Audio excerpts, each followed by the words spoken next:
Então, hoje nós estaremos dando continuidade à nossa aula sobre o Espírito Santo e você.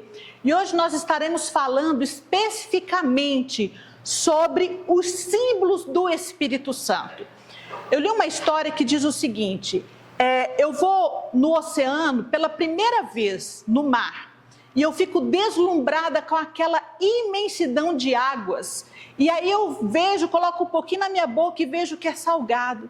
E eu falo assim, gente, eu vou levar um pouco dessas águas para Alzemira conhecer. Olha só, e aí eu pego um balde com tampa que veda e encho aquele balde da água do mar. E aí então eu viajo e trago para as irmãs aqui presentes, para os irmãos aqui presentes, para experimentarem e verem e contemplarem essa água. É apenas uma simbologia da água do mar. Não contém a extensão da água do mar, mas simboliza o que é a água do mar. Olha só, é água salgada. Põe na sua boca, você vai ver como é aquela água. Porém, é apenas um símbolo, vai apenas demonstrar como é uma parte da água do mar, mas jamais vai representar na sua totalidade, na sua plenitude, como é de fato o mar. Entenderam como é um símbolo? O símbolo é algo que representa, porém não na sua totalidade, mas representa por uma característica, por alguma coisa que nos faz perceber e entender melhor como é aquele algo maior. E é sobre isso que nós vamos ver neste dia, sobre os símbolos do Espírito Santo. A Bíblia nos mostra algumas simbologias que retratam algumas características do Espírito Santo nas nossas vidas. Obviamente, esses símbolos são apenas uma demonstração, uma amostrinha, pequena amostrinha daquilo que representa, porque o Espírito Santo, ele é Deus. E é impossível nós demonstrarmos a grandiosidade que ele representa, porque ele é insondável, inescrutável, ele é infinito e não há nada nessa terra que venha demonstrar sua plenitude, mas nós temos apenas algumas representações, algumas amostras, digamos assim, do que ele representa para nós. Bom, o texto base nós não vamos ler, tá? É João 16, de 1 a 11. Quando Jesus ele fala o seguinte, olha, eu vou para junto do Pai. Jesus já estava preparando os discípulos, né, para a sua morte, ressurreição e assunção aos céus. E Jesus fala, mas eu não vou deixar vocês órfãos. Vocês não ficarão aqui abandonados. Eu vou para junto do Pai, mas eu enviarei outro Consolador e Ele estará com vocês. Ele é aquele que vai convencer vocês do pecado, da justiça e do juízo. Ele é que vai convencer os corações pecadores a mudarem de vida, a se arrependerem dos seus pecados e a se voltarem para Deus. E a palavra no original, que representa Espírito Santo, Consolador, aqui nesse texto de João 16, é Paracleto. Eu nem sei reproduzir, gente, vocês vão desculpando, porque eu não falo grego, né? Não, alguém aqui fala grego? Alguém aqui? Não, então tá tudo certo, né? Ninguém vai me corrigir. Mas no original significa advogado. Qual é a função de um advogado? Defender uma causa. O advogado é aquele que é o nosso defensor. A gente costuma criticar muito a profissão de advogado, né? As pessoas, no geral, criticam o advogado.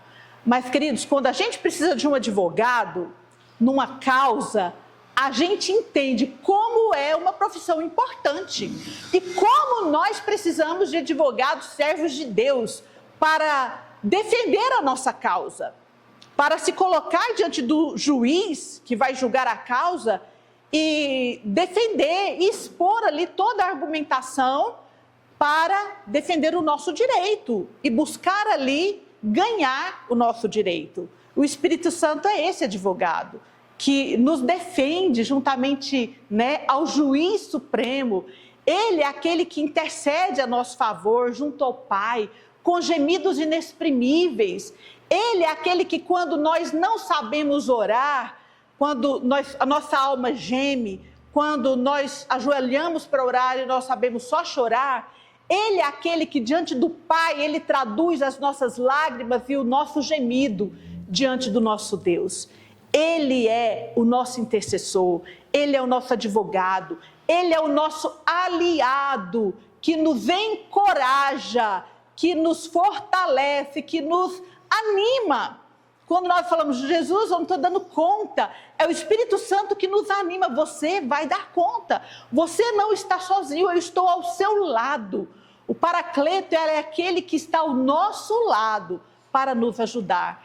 Então o Espírito Santo, ele é tremendo. Jesus foi também o nosso Paracleto, o primeiro Paracleto, e ele foi para o Pai, mas ele disse, eu não vou deixar vocês órfãos, virá o outro Consolador, que é o Espírito Santo, e ele estará com vocês todos os dias, até a consumação dos séculos. Então o Espírito Santo, ele é essa pessoa maravilhosa, que Deus enviou estar conosco. Ele estava desde o princípio, ele é Deus.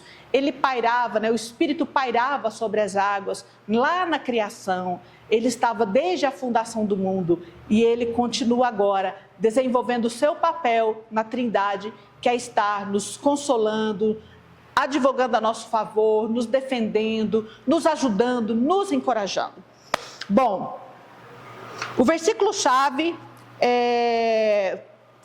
Gente, eu escrevi o versículo e esqueci de colocar o versículo aqui.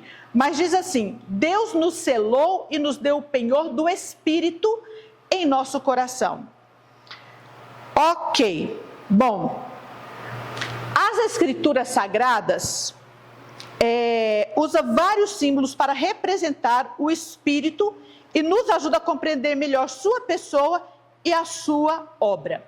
O primeiro símbolo do Espírito Santo é esse aqui, ó.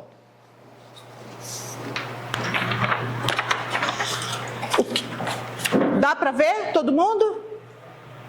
Eu vou colocar aqui para os irmãos de casa contemplarem também. Esse aqui é o primeiro símbolo. Bom, o que nós temos aqui? Alguém sabe me dizer? Vento, exatamente. Eu não coloquei uma brisazinha, porque quando é uma brisa, a gente não vê, né? Aqui está um tornado, um redemoinho, alguma coisa mais potente do vento. É o vento em uma alta velocidade. Veja bem, muitas vezes, aliás, a gente não consegue enxergar o vento, a gente não consegue ver a brisa, a gente não consegue ver o redemoinho já porque ele é um vento forte, é um vento potente que mistura com terra, com areia e a gente consegue ver aquela coisa cheia de terra que suja a nossa casa toda quando passa um redemoinho onde a gente mora. O vento, ele é assim. O vento, na palavra, ele significa respiração. Lá, a palavra original, no Antigo Testamento, ele quer dizer essa respiração. Ar em movimento. Veja bem, quando o ar ele está em movimento, e num movimento potente, forte, como um tornado, um redemoinho, a gente pode não ver, mas quando ele passa, você sabe que ele passou naquele lugar. É ou não é? Principalmente pela força destrutiva de um tornado. Passou, você vê aquela destruição, aquela bagunça, aquela arruaça, você fala, passou por aqui. E não é possível resistir a um tornado, a não ser casas assim muito bem edificadas, preparadas para lugares que são suscetíveis a tornados, grandes forças de vento, mas as pessoas têm que se alojar, porque se elas ficarem nas ruas, elas são arrastadas. O tsunami, que é esse vento no fundo do mar, ele também destrói, assim, ele é avassalador. Ninguém pode resistir. Então, assim é o Espírito Santo de Deus. Quando ele passa, queridos, ninguém pode resistir à ação poderosa do Espírito Santo de Deus. Então o vento, ele nos relembra dessa palavra aqui, ó, poder. Poder. Porque ninguém pode resistir a uma ação do Espírito Santo de Deus. Não há quem possa resistir e impedir a ação do Espírito de Deus, porque ele é poderoso como um vento impetuoso. Ele é poderoso. O poder do Espírito Santo é assim. Nós não podemos ver, nós não podemos tocar, mas nós sentimos e nós percebemos o resultado dele. E nós podemos dizer, ele passou por aqui, ele fez algo aqui, ele se moveu aqui. Assim é o Espírito Santo de Deus. Ele age com o poder de um vento forte, o homem não o pode resistir. Em vários textos nós vemos a ação do Espírito Santo como vento. Em Ezequiel 37:9, vem dos 4 ventos, ó Espírito, e assopra sobre estes mortos para que vivam. Vale de ossos secos. O Espírito Santo passou por ali, queridos. Osso juntou com osso, houve o verdadeiro mover e houve ali ressurreição de mortos. João 3:8, Jesus falando da obra regeneradora do Espírito diz, o vento sopra onde quer, ouves a sua voz, mas não sabes de onde vens, nem para onde vai. Assim é todo o que é nascido do Espírito. Atos 2:2, quando o Espírito desceu no dia de Pentecostes, foi acompanhado pelo som, como de um vento impetuoso, e encheu toda a casa onde estavam assentados. Referindo-se ao Espírito Santo, derramamento do Espírito Santo ali, em Atos 2. João 20:22, quando Jesus enviou os seus discípulos para a obra, soprou sobre eles e disse-lhes, recebei o Espírito Santo. Então aqui a gente vê a Bíblia demonstrando o Espírito Santo como o vento, como um vento forte. Significa que o Espírito é soberano, invisível e inescrutável, tal como o vento atua imprevisivelmente e invisivelmente, mas é percebido em seus efeitos, assim também o Espírito opera e controla a vida dos filhos de Deus. Glória a Deus. Romanos 8,14 diz, pois todos os que são guiados pelo Espírito de Deus são filhos de Deus. Quando nós nascemos de novo, nós recebemos o Espírito Santo em nossos corações, como um selo que a gente vai ver daqui a pouco, tá? Mas enfim, nós recebemos o Espírito Santo. E o Espírito Santo, como nós já falamos sobre o vale de ossos secos, é uma força vivificadora. Então, ele é poderoso para gerar vida por onde passa. Queridos, pode ser o coração mais duro, da pessoa mais dura, que você fala, esse aqui, aos olhos humanos não tem jeito. Como o apóstolo Paulo, homem duro, perseguidor dos cristãos, matava os cristãos, perseguia, cruel. Mas quando o Espírito Santo veio sobre ele no caminho de Damasco, e ele ouviu a voz de Jesus, Saulo, Saulo, por que me persegues? E ele fala, quem és tu, Senhor? Eu sou aquele que você persegue. A igreja, você persegue os cristãos, você está perseguindo a Cristo. Queridos, não sobrou mais Saulo. Ali ele foi realmente, irresistivelmente tocado pelo Espírito Santo e a vida dele transformada. Porque o Espírito Santo, ele é poder. E quando ele atua, não há quem possa resistir à sua ação. Amém? Glória a Deus, isso é tremendo. Outra simbologia do Espírito Santo na Bíblia é essa aqui, ó, para vocês verem em casa. O que é aqui, irmãos? Uma pomba. O Espírito Santo também, ele é representado simbologicamente por uma pomba. A pomba branca, sempre ela é símbolo de paz, Sempre que você quer celebrar a paz, né? As pessoas lembram desse símbolo da pombinha branca. Bom, o que nos lembra o que? O branco de pureza. O branco nos lembra também, a pomba branca, né? De simplicidade, de graça. Então, assim é o cristão cheio de Cristo. O cristão que é cheio de Cristo, ele tem amor, cheio do Espírito, né? Simplicidade e de graça.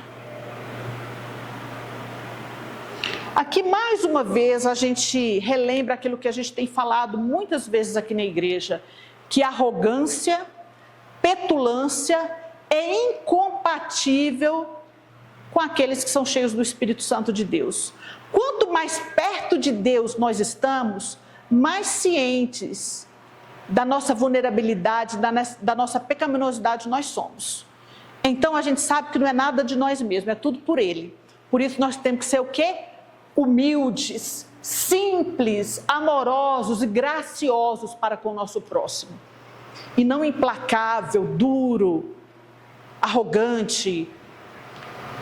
O Espírito Santo, ele é simbolizado como uma pomba. No livro de Lucas, no capítulo 3, no versículo 22, quando Jesus estava sendo batizado por João Batista, o Espírito Santo desceu sobre ele em forma corpórea como pomba. Desde então, a pomba se tornou o símbolo universal do Espírito Santo de Deus.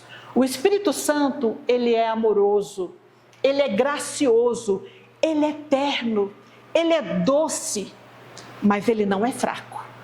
Ele é poderoso, ele é forte. Sabe como ele é tão incrível que ele consegue unir essas características de poder, força, simplicidade, amor, graça. Assim nós temos que ser também. O cristão, ele tem que ser... O que significa a palavra cristão? Pequeno Cristo. Nós devemos representar Cristo aqui no mundo, como um pequeno Cristo, vivendo e caminhando aqui sobre a terra, cheio de simplicidade, de amor e de graça.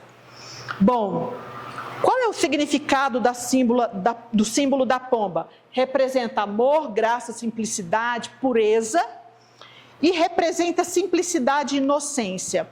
Na literatura judaica, Israel é representado como pomba, devido à sua simplicidade, entre os gentios que aparecem como serpentes, devido à sua sagacidade em praticar o mal. E eu te pergunto, como crente cheio do Espírito, você tem demonstrado as mesmas características de amor, graça, pureza, simplicidade? Fica uma reflexão para nós nesta hora. Outra simbologia do Espírito Santo nas Escrituras é esse aqui, ó. O que é, irmãos? Azeite ou óleo, né? O óleo. Uau! O óleo, ele sempre foi utilizado no Antigo Testamento para ungir reis, sacerdotes, as autoridades, simbolizando o quê? Uma capacitação para desenvolver aquela função. Foi isso que ocorreu quando Samuel ungiu Davi com o óleo da unção. Você está sendo capacitado para desenvolver o seu chamado. O sacerdote, quando ele ia desenvolver também o seu ofício, ele era ungido, né? Sacerdote. Então, o óleo na Bíblia, ele sempre esteve ligado à unção, e o outro fator é a iluminação. E esse é o que eu gostaria de registrar aqui. Iluminação.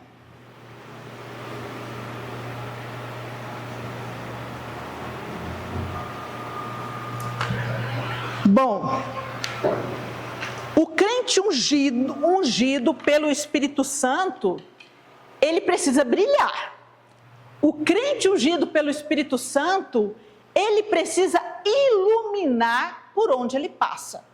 Agora, o que eu queria fazer uma abertura. Você já viu a luz fazer barulho? Você já viu a luz gritar? Você liga, ela está ali, todo mundo sabe que ela está, porque clareou o ambiente. Ela se mostra pela sua função. Sabe, querido, ser crente é mais do que falar, eu sou servo de Jesus. Hoje, em épocas de rede, né, tá tão lá, gente, é tanta gente, porque crente pode isso, crente não pode aquilo, crente, sabe, é tanto blá, blá, blá, é tanto falação. Mas o que vai mostrar de fato é a nossa vida na prática, assim como a luz, a lâmpada. Nós fomos ungidos para brilhar, para fazer a diferença nesse mundo inundado de trevas. Muito mais das nossas palavras, pelo nosso testemunho, pela nossa conduta, pela nossa ação. Quando um crente ele chega num lugar, ele precisa brilhar. Tem algo diferente no ambiente, e não somos nós. É o Espírito que habita em nós. Ele precisa, sim, brilhar e resplandecer. Bom, olha só. Lucas 4,18. Jesus atribuiu a si mesmo a palavra de Isaías. O Espírito do Senhor está sobre mim, pelo que me ungiu. Falando sobre a palavra unção, né? Êxodo 27, 20 a 21. O azeite puro foi usado para manter a luz acesa continuamente no templo, onde Deus era adorado e a pessoa e a obra de Cristo simbolizadas.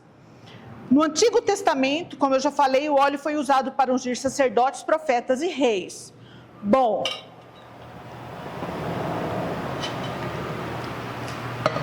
o significado do símbolo do óleo. O Espírito unge com poder para o serviço do Senhor. Assim como o rei, ele era capacitado para desenvolver sua função, queridos. Nós somos ungidos pelo Espírito para exercer o nosso chamado, o nosso ministério, a nossa vocação. O Espírito do Senhor está sobre mim e Ele me ungiu para pregar, para proclamar, para anunciar, para fazer a diferença no mundo. É o Espírito Santo, a unção dEle sobre as nossas vidas que nos capacita. Então, esse é o primeiro ponto. Segundo ponto, o Espírito ilumina e glorifica a Cristo. Mateus 25, 4. O óleo que as virgens colocaram nas suas lâmpadas representava o Espírito, sem o qual ninguém pertence a Cristo. O Espírito Santo ilumina os nossos corações, para que nós nos contemplemos a Cristo Jesus e sirvamos a Ele. O Espírito é a fonte de renovação constante da luz do óleo divino.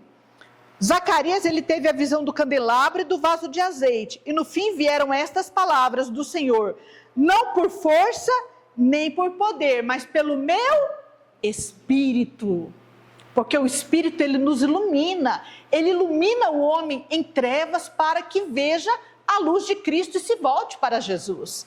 É o Espírito Santo que atua.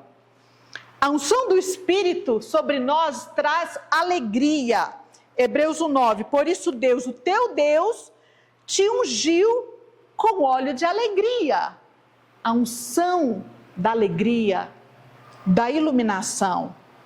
E nós temos experimentado essa unção para o serviço, para sermos luz do mundo. Não uma luz falante, porque luz não fala, luz ilumina. Ela chegando, porque se acendeu, ela ilumina. Nós somos capacitados pelo Espírito, ungidos pelo Espírito, para iluminar na escuridão. Bom, o próximo símbolo que a Bíblia fala do Espírito Santo é esse aqui, ó. Fogo. Eita, quem é que pode resistir o fogo? Me fala, queridos. É outro símbolo muito poderoso. O fogo, ele tem a finalidade que eu quero mencionar aqui, não é só de cozinhar, não, fazer comida em casa, não. É aquele fogo utilizado para purificar o ouro, sabe? Tirar as impurezas. É essa área aqui que eu quero mencionar. Fogo como purificação. O fogo do Espírito nos purifica. Qual o exemplo bíblico mais evidente do uso de fogo para purificação, para o preparo do crente? É o Pentecostes. O Espírito Santo é esse fogo purificador. João Batista, em Lucas 3, 16 e 17, ele falava: olha, eu batizo vocês com água, mas virá aquele que vos batizará com fogo e com o Espírito Santo. O Espírito Santo e com fogo. O que simboliza o fogo? O fogo do Espírito purifica. Ele convence do pecado e do juízo e queima tudo dentro de nós que não está de conformidade com a vontade do Pai. Então nós precisamos desse fogo purificador do Espírito. Outra função, nós temos aqui, o que é aqui, irmãos? Água viva, aqui uma água da fonte, né? Pura, límpida, vem da fonte, aquela que está incontaminada. Queridos, onde não existe água, não há vida. Onde não existe água, não há reprodução, não há frutificação. Então essa é a palavra que eu gostaria de mencionar nessa característica do Espírito Santo. O crente cheio da água do Espírito, ele é um crente frutífero. Ele é um crente que vai produzir bons frutos. João 7, 37 e 39. Quem crer em mim, como diz a Escritura, do seu interior fluirão rios de água viva. E João acrescenta, isso ele disse com respeito ao Espírito que haviam de receber os que nele crescem. O Espírito refresca e satisfaz o sedento. O Espírito produz vida onde antes havia terra seca. Ele produz em nós uma vida frutífera e derrama bênçãos sem medidas. Que eu e você sejamos esses crentes frutíferos e abundantes na obra do Senhor. E por último, que nós vamos mencionar aqui, qual é esse símbolo? Selo, né? O selo, quando ele colocado em carta, hoje é mais difícil falar, né? Porque a gente que é de antigamente, da minha época para trás, a gente mandava cartas. Não havia e-mail, não havia mensagem de WhatsApp, mas a gente mandava cartas. E a carta, para ser enviada, ela tinha que ter o selo, para dizer assim, olha, está pronta para ser enviada. É uma carta selada. Outra função do selo, o selo é uma marca. Veja bem, o gado, ele recebe um selo do seu dono, que é uma marcação na sua pele de propriedade. Os escravos antigamente também tinham esse selo, essa marca, para remeter à propriedade. Quem era a propriedade, né? Então, o sentido de selo aqui, que eu quero mencionar, é propriedade. Quando nós recebemos Jesus em nosso coração, nós recebemos o selo do Espírito, que é a marca em nós de que nós somos filhos de Deus, de que nós somos propriedade exclusiva de Deus. Então, é esse selo em nós pelo Espírito. Outro exemplo também que nós temos do selo do Espírito, fala de segurança. Antigamente, quando o rei, ele selava com seu anel, ele estava declarando segurança. Ou seja, não pode ser alterado. Isso aqui está definido, determinado, não pode ser alterado. Então, também dá essa denotação de segurança. Então, veja bem, quando somos selados com o Espírito e recebemos uma marca que nos identifica como a propriedade exclusiva de Deus, por isso estamos seguros em Cristo. Olha que coisa tremenda, somos propriedade dele, estamos seguros nele. nesse terra aqui podem até matar o nosso, mas o nosso espírito, ninguém pode tirar das mãos do nosso Senhor, porque nós temos o selo do Espírito em nós. Para concluir, os símbolos nos ajudam a entender melhor quem é o Espírito Santo e como ele age na igreja e na vida do crente. O Espírito Santo é Deus e, portanto, nenhum símbolo é capaz de representá-lo em toda a sua plenitude, porque ele é muito maior do que esses símbolos aqui. Mas quantas lições importantes a Bíblia nos dá com os símbolos do Espírito Santo, como simbolizando o poder, né? Nós temos aqui o vento, representando o poder, o Espírito Santo é poder, a pomba, representando o amor, simplicidade, pureza, graça. Nós temos aqui o óleo do azeite, né, das lamparinas, que significa iluminação. O Espírito Santo em nós nos ilumina e nos faz brilhar. O fogo que nos purifica, nos santifica. A água viva que nos leva a sermos frutíferos no Espírito. E o selo que nos mostra que nós somos propriedade exclusiva de Deus, estamos seguros nele, ninguém pode nos tocar. Que Deus te abençoe e que você seja cheio do Espírito Santo, todos nós sejamos cada dia mais cheios, porque sempre há mais, porque o Espírito Santo, ele é inesgotável e sempre nós podemos nos encher mais da presença dele. Deus te abençoe e até a próxima aula.